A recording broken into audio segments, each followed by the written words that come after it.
Hello friends, मैं सर्वेश तिवारी स्वागत करता हूं आपका अपने educational YouTube channel HD classes पे। फ्रेंड्स, हमने परसेंटेज पढ़ना स्टार्ट किया था और परसेंटेज में हमारा 8 क्लास हो चुका है। हमारे 8 क्लास कंप्लीट हो गए हैं और आज है 9वां क्लास। ठीक है, और मैं जैसा कि डेली बाय डेली बताता हूं कि परसेंटेज का मतलब बता देता हूं ताकि आपको थोड़ा आसानी हो जाए, तो वैसे ही हम स्टार्ट करेंगे परसेंटेज का मतलब बताते हुए। ठीक है, परसेंटेज परसेंटेज परसेंटेज ठीक है, प्रतिशतता। वैसे तो आप लोगों को ये याद हो गई होंगी ये चीज़ें, क्योंकि मैं डेली बाय डेली ही बताता हूँ। तो प्रतिशत का मतलब क्या होता है? प्रतिशत का मतलब क्या होता है? प्रत्येक 100 पर। ठीक है, प्रत्येक 100 पर। ठीक है, ऐसे ही प्रतिशत का सिंबल क्या होता है? ये होता है। ठीक है, इसका मतलब क्या होता है? 1/100। ठीक है, जैसे 20% देते 20%, इसका मतलब क्या होगा? प्रत्येक 100 पर 20।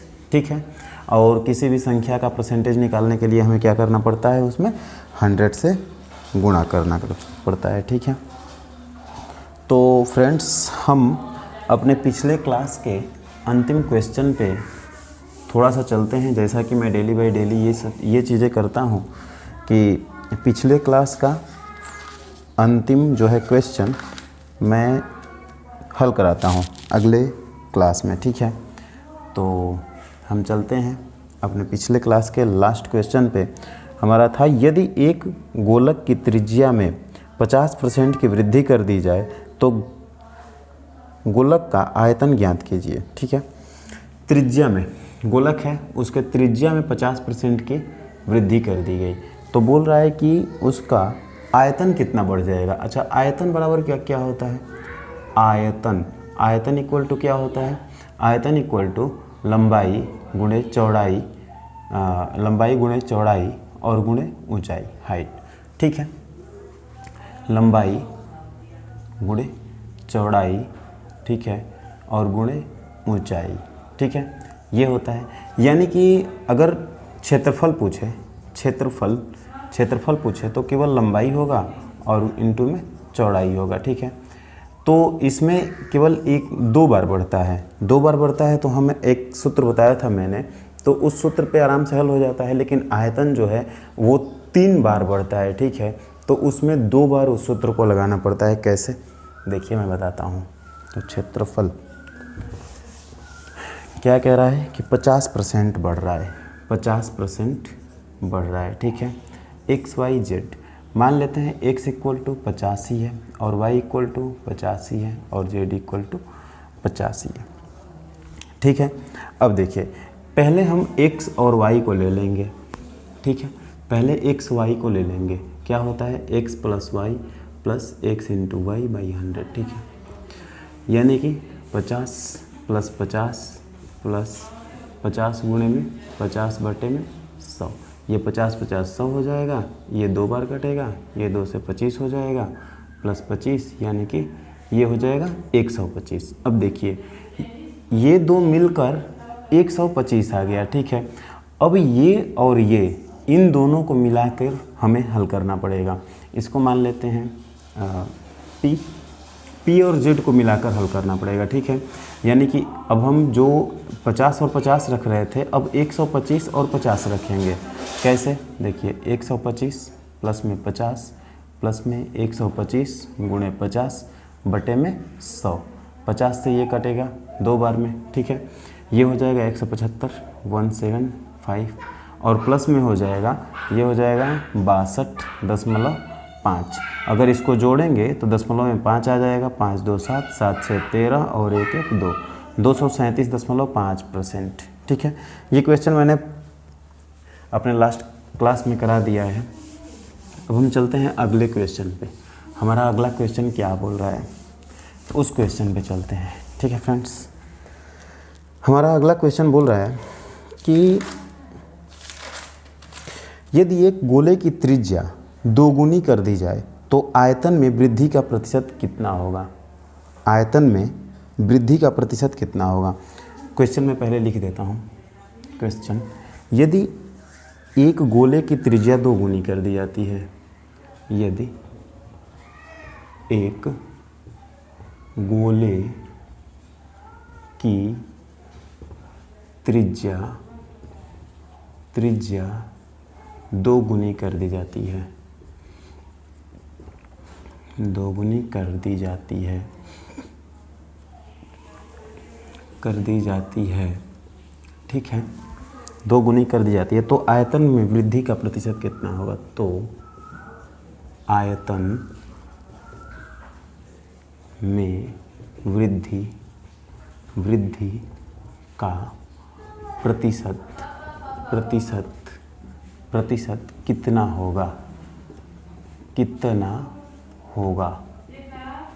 होगा, ठीक है। इसको हम हल करते हैं। बोल रहा है क्वेश्चन कि यदि एक गोले की त्रिज्या 2 गुनी कर दी जाती है तो आयतन में वृद्धि का प्रतिशत कितना होगा। हमने आपको बताया था कि अगर कोई भी संख्या है वो 2 गुनी अगर होती है, x अगर 2x हो जाता है यानी कि x में 100% की वृद्धि हुई है, ठीक है। 2 गुनी हो रहा है यानी कि त्रिज्या कितना बढ़ रहा है? 100% बढ़ रहा है, ठीक है। तो x इक्वल 100%, तो y भी हो जाएगा 100% और z भी हो जाएगा 100%, ठीक है। क्योंकि आयतन है ना, आयतन लंबाई इंटू चौड़ाई इंटू ऊंचाई होता है, ठीक है। तो इसीलिए 3 बार हम लिख रहे हैं, ठीक है। तो ये दोनों को लेकर हम पहले उसको हल कर देंगे। तो 100 प्लस में 100 प्लस 100 इंटू 100/100, ठीक है। ये हो जाएगा 300, ठीक है। अब एक बार 300 लेंगे और एक बार 100 लेंगे, ठीक है, क्योंकि ये तो 2 हल होकर और 300 आ गया। अब एक बार ये इन दोनों को लेंगे तो हो जाएगा 300 प्लस में 100 प्लस 300 गुणे 100/100, ठीक है। 100 से 100 कट गया, 3 1 400 हो गया और प्लस 300 इक्वल टू 700%, ठीक है। 700% बढ़ जाएगा। समझ में आ गया? देखिए एक बार और समझा देता हूँ। यदि एक गोले की त्रिज्या 2 गुनी कर दी जाती है तो आयतन में वृद्धि का प्रतिशत ज्ञात कीजिए, ठीक है। आयतन है इसलिए हम 3 बार लिख रहे हैं इसको, क्षेत्रफल रहता तो 2 ही बार लिखते। अब 3 बार लिख रहे हैं तो ये सूत्र भी हमें 2 बार लगाना पड़ेगा। एक बार इन दोनों को लेकर लगाना पड़ेगा और एक बार इन दोनों से जो आया है उसको, और फिर ये 100 को लेकर इसको लगाना पड़ेगा, तो हमारा 700 आंसर आ जाएगा, ठीक है। अब चलते हैं हम आगे अपने अगले क्वेश्चन पे कि हमारा अगला क्वेश्चन क्या कह रहा है, ठीक है। देखिए अगला क्वेश्चन कह रहा है कि श्रीमान कपूर, क्या है? कपूर है, अच्छा। श्रीमान कपूर अपनी कुल आय का 20% मकान किराए के रूप में खर्च करते हैं और शेष का 70%, अच्छा ये बात आ गई। अब देखिए जैसे कोई संख्या है 100 है, ठीक है। 100 में से 20% निकाल दिया गया, ठीक है। उसके बाद जो बचा उस शेष का और 20% निकाल दिया गया। तो 100 है उसमें से 20% निकालेंगे तो कितना आएगा? देखिए 100 है, इसमें से 20% निकालेंगे तो इसका 20% जो है, इसका 20% 1/5 होता है, 20 ही होगा, ठीक है। निकाल देंगे तो बचेगा कितना? 80। फिर से इसमें से 20% अगर निकाल देंगे हम 20%, यानी कि 20% इसका हो जाएगा 16, ठीक है, क्योंकि 20% 1/5 होता है और 5 से भाग देंगे तो 16 आ जाएगा, ठीक है। अब 16 इसमें से निकालेंगे तो ये हो जाएगा आपका 64, ठीक है। ये तो हो गया कि एक बार 20% घटा और फिर उसके बाद शेष में से 20% घटा। फिर से एक, ये तो फर्स्ट टाइप का हो गया। सेकेंड टाइप में ये होता है कि 20% फिर से 20%, मतलब वो अपने आय का 20% मान लीजिए किसी मकान किराए पर देता है और अपने आय का 20% वो लाइट के किराए पर देता है। तो ये तो दोनों जुट जाएगा, ठीक है, 40% हो जाएगा, क्योंकि ये दोनों किराया पर ही है। लेकिन अगर ऐसे क्वेश्चन कर दे कि अब वह अपने वेतन का 20% अपने खान पान पे खर्च करता है और बचे हुए शेष वेतन का 20% मकान पे खर्च करता है, तो उसमें पहले 20% निकालेंगे, उसके बाद फिर से 20% निकालेंगे। लेकिन अगर ऐसे कह दे कि वह अपने वेतन का 20% जो है वो अपने मकान किराए पर खर्च करता है और अपने वेतन का 20% जो है वो खान पान पे खर्च करता है, तो 40 डायरेक्ट जुट जाएगा। अगर किसी भी क्वेश्चन में शेष आ जाए तो बारी बारी से घटाना है, ठीक है। अगर शेष नहीं आए, तथा या आए या और आए, तो उसमें डायरेक्ट जोड़ देना है, ठीक है। तो ये क्वेश्चन हम ले चलते हैं।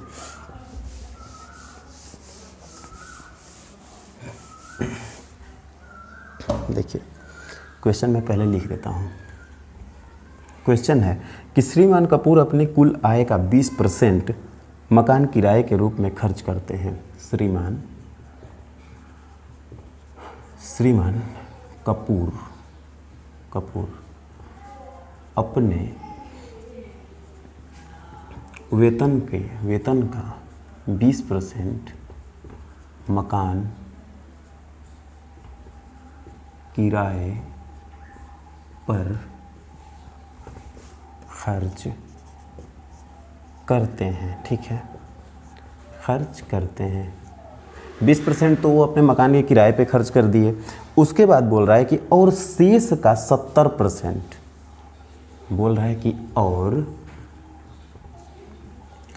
शेष का 70%, ठीक है, घरेलू चीज़ों पर खर्च करता है। घरेलू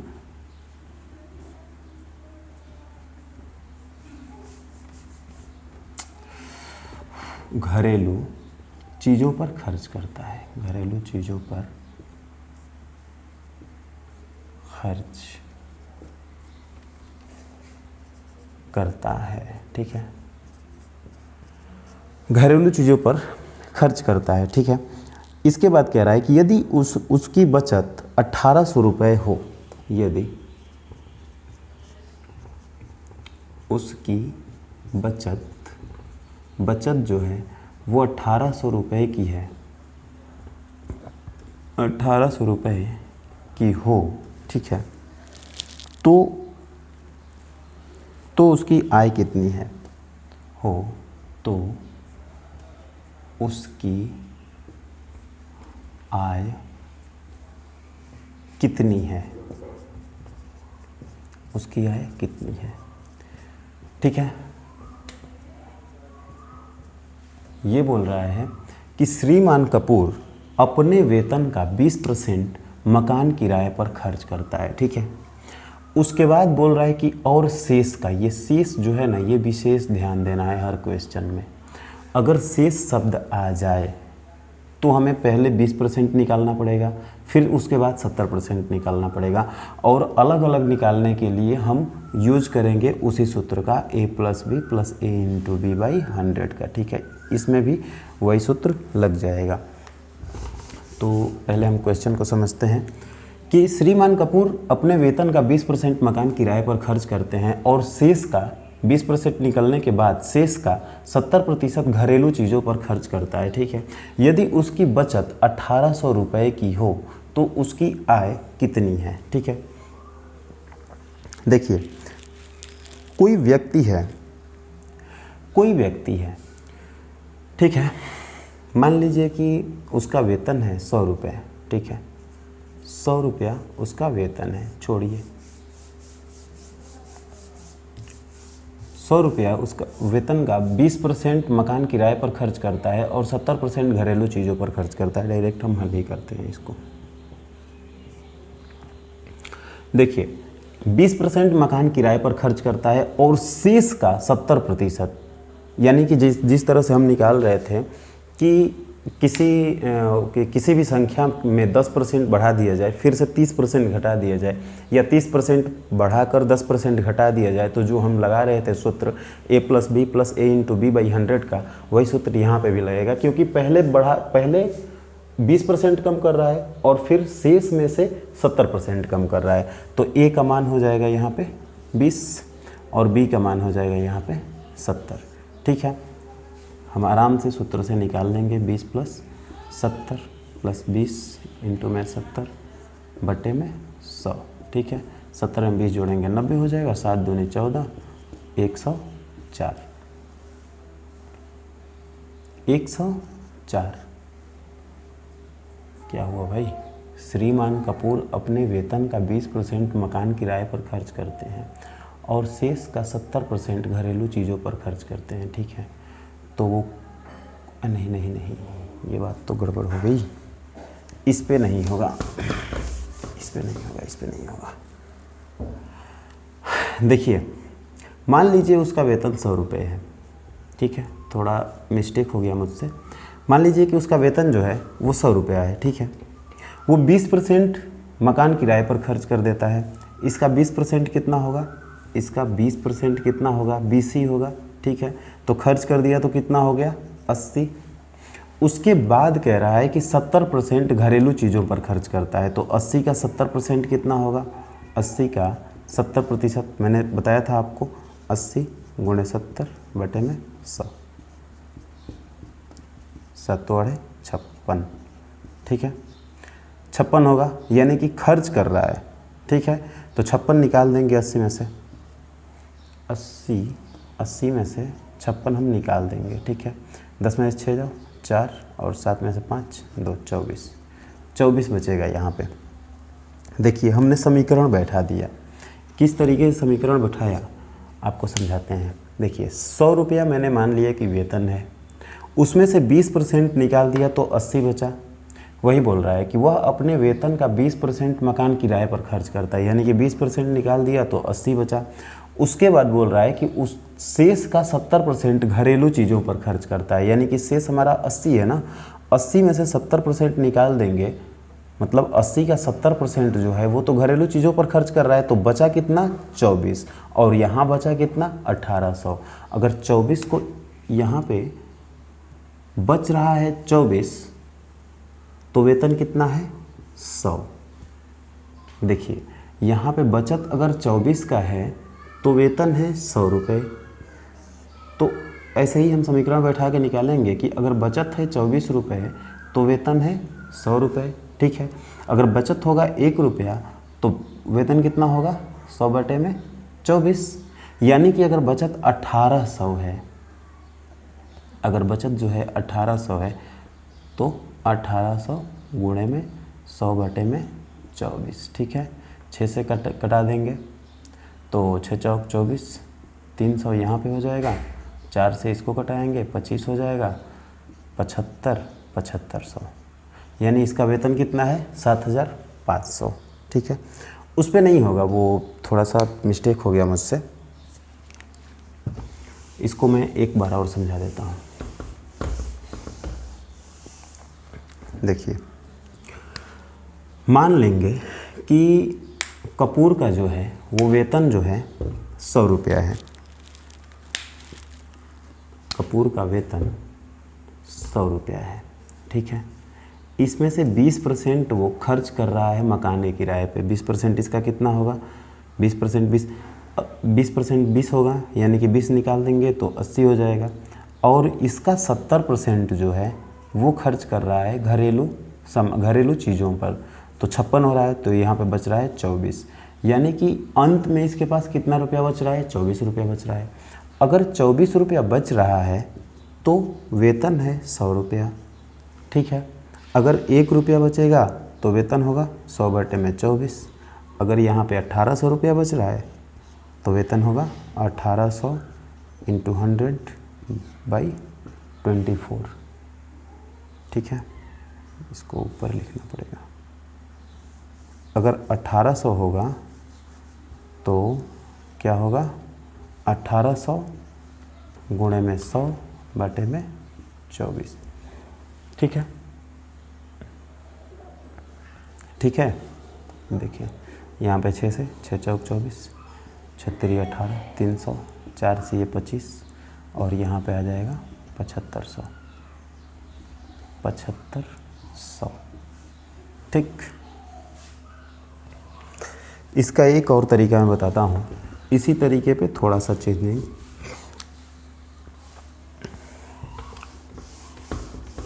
देखिए, अगर मान लीजिए कपूर का वेतन 100 रुपया है, 100 रुपया है, ठीक है। वह मकान किराए पर खर्च करता है 20%, तो बचता कितना है? 80% बचता है। 80% बचाता है तो 100 का 80% कितना होगा? 80 ही होगा। अब देखिए 70% वह खर्च करता है घरेलू चीज़ों पर, तब बचाता कितना है? 30%। अब 80 का 30% कितना होगा? 24। ये डायरेक्ट निकल गया, 56 घटाना नहीं है हमें। अब 24 है तो 100 है, 1 होगा तो 100 बटे में 24, ठीक है, तो 1800 होगा, तो यहाँ पे 1800।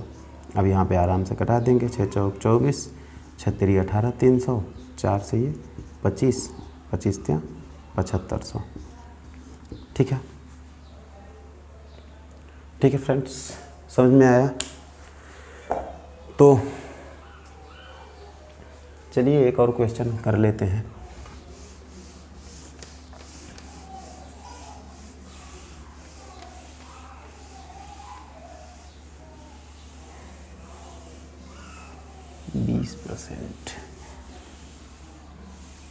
बीस परसेंट खर्च करता है, उसके बाद 70% खर्च करता है। अगले क्वेश्चन पे चलते हैं, ठीक है। अगला क्वेश्चन कह रहा है कि ए अपने मासिक वेतन का 20% बचाता है। यदि उसका मासिक व्यय 6000 रुपये हो तो उसकी मासिक बचत कितनी है? देखिए क्वेश्चन कह रहा है कि ए अपने मासिक वेतन का अपने मासिक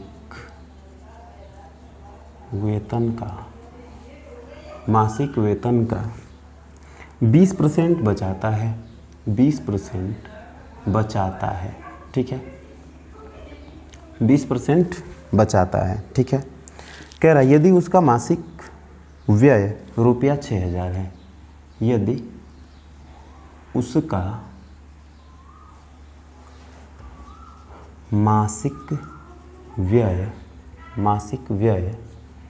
रुपया 6000 है, ठीक है, रुपया 6000 है, तो उसकी मासिक बचत कितनी है? तो उसकी मासिक बचत कितनी है? ठीक है।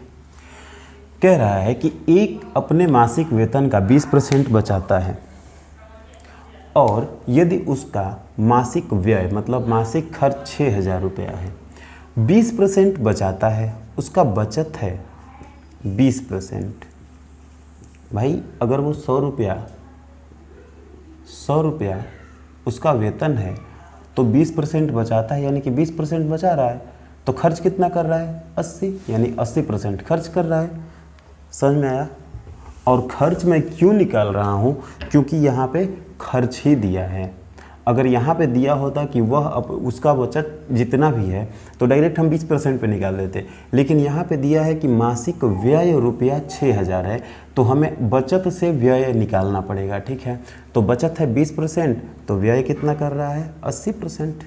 भाई 80% खर्च करेगा तभी तो 20% बचाएगा, और 80% खर्च कर रहा है, यानी 80% जो है वो 6000 के बराबर है, ठीक है। और हमें निकालना है 100%, क्योंकि मैंने बताया था कि कोई भी संख्या जो स्वतंत्र रहती है वो 100% होती है, ठीक है। देखिए ये तो भाई बचत को छेड़ा गया है, भाई व्यय किया गया है, बचत को छेड़ दिया गया, 20% हो गया, व्यय को भी छेड़ा गया है उसमें क्या कहते हैं वेतन में से, तो ये भी 80% हो गया। लेकिन वेतन को छेड़ा नहीं गया है, वेतन जो था वही है, ठीक है, यानी कि वो 100% है। अब देखिए तो हम 100% का मान निकाल लेंगे। 80% का मान कितना हो गया? 6000 हो गया, तो 100% कितना हो जाएगा? 100% कितना हो गया? 6000 बटे में 80% गुणे में 100%। भाई यहाँ अगर 1% करेंगे, 80% के बाद जब 1% करेंगे तो यहाँ पे हो जाएगा 6000 और बाटे में 80%, ठीक है। एक स्टेप मैंने गायब किया था बीच में से, वो मैंने फिर से समझा दिया है। एक स्टेप ये बीच का जो है वो मैंने गायब किया था, वो मैंने फिर से समझा दिया, ठीक है।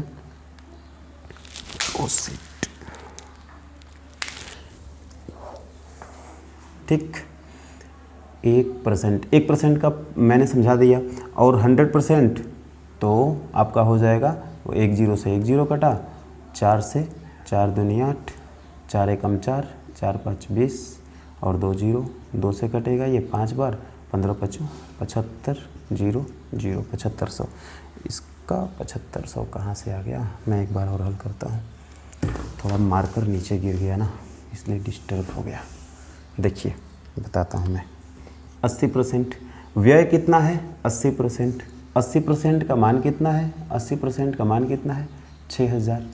ठीक है, तो 1% का मान कितना होगा, 6000 बटे में 80%, यानी कि 100% का मान कितना होगा, 6000 बटे में 80% गुणे 100%। ठीक है, ये 0 से 0 कट गया, 2 से 4 बार में कटेगा, और ये 2 से 5 बार में कटेगा, और ये 4 से 15 बार में कट जाएगा। ठीक है, क्योंकि 15 चौक 60 होता है, और 15 5 75, यानी कि ये 7500 आ गया। वेतन तो उसका आ गया 7500। ठीक है, ये बोल रहा है कि मासिक बचत कितना है, मासिक बचत कितना है। तो वेतन तो 7500 आ गया। ठीक है, और बचत वेतन का 20% है। बचत जो है वेतन का 20% है, तो 7500 का हम 20% निकाल देंगे। 7500 का 20%, 20 बटे में 100, 0 और 75 दूनी 150, 1500 रुपये। ठीक है, ये थोड़ा मैंने लॉन्ग कर दिया, मैंने खुद ही गड़बड़ कर दिया। ये आराम से निकल सकता था पीछे ही, मुझे बाद में पता चला, मैंने यहाँ पे ध्यान नहीं दिया। वही बात होती है ना, क्वेश्चन को अच्छे से पढ़ लेना चाहिए। ठीक है, नहीं तो समय काफ़ी चला जाता है। यहाँ पे पूछ रहा है उसका बचत कितना है, आराम से निकल सकता था, यहीं से निकल सकता था। ये इतना करने की ज़रूरत ही नहीं थी, मुझे तो वेतन निकालने की ज़रूरत ही नहीं है। देखिए, कह रहा है कि बचत जो है, बचत वो है 20%। ठीक है, और व्यय जो है, व्यय होगा 80%। भाई जब बचत 20% कर रहा है, यानी कि व्यय 80% कर रहा है, और व्यय का मान 6000 दिया है, यानी कि 80% का मान 6000 दिया है। ठीक है, और ये मासिक बचत पूछ रहा है, तो बचत कितना परसेंट है, 20%, यानी कि हमें 20% का मान निकालना है। तो 1% इक्वल टू कितना हो जाएगा, 6000 बटे में 80%, और उसके बाद 20% का मान हमें निकालना है। 20% बराबर 6000 बटे में 80% गुणे 20%। ठीक है, ये नीचे का नहीं दिखाई दे रहा है क्या, बहुत दिक्कत है। ये देखिए 80% का मान हमें दिया है 6000। ठीक है, तो 1% का मान हो जाएगा 6000 बटे में 80%। ठीक है, तो 20% का मान निकालना है, क्योंकि हमसे बचत ही पूछा है ये। तो 20% इक्वल टू कितना हो जाएगा, 6000 बटे में 80% और गुणे में 20%। ये परसेंट से परसेंट कट गया, ये 20 से 4 बार में कट गया, और 4 से ये 15 आ गया, 1500। इतना में ही हो गया, वो वेतन निकालने की ज़रूरत ही नहीं है। कैसे किए एक बार समझ लीजिए। बोल रहा है ए का मासिक वेतन 20% बचाता है। ए अपने मासिक वेतन का 20% बचाता है। यदि उसका मासिक व्यय 6000 रुपया है तो उसका मासिक बचत ज्ञात कीजिए। भाई बचत जब 20% है, यानी कि व्यय 80% कर रहा है, क्योंकि 100% वेतन होता है। अगर उसमें से 20% बचत कर लिया, यानी कि व्यय वो 80% कर रहा है। और पूछ रहा है कि बचत कितना होगा, और व्यय दिया है 6000 रुपये। तो 80% जो है 6000 के बराबर है, तो 1% 6000 बाटे में 80%, और 20% कितना हो जाएगा, 1500 के बराबर हो जाएगा। ठीक है, सो फ्रेंड्स, वीडियो तो बहुत लंबा हो गया। चलिए ठीक है, वीडियो को यहीं रोकते हैं और जारी रखते हैं कल। तब तक के लिए बाय, और स्वस्थ रहिए, कोरोना से बचे रहिए, घर पे रहिए। ठीक है, बाय।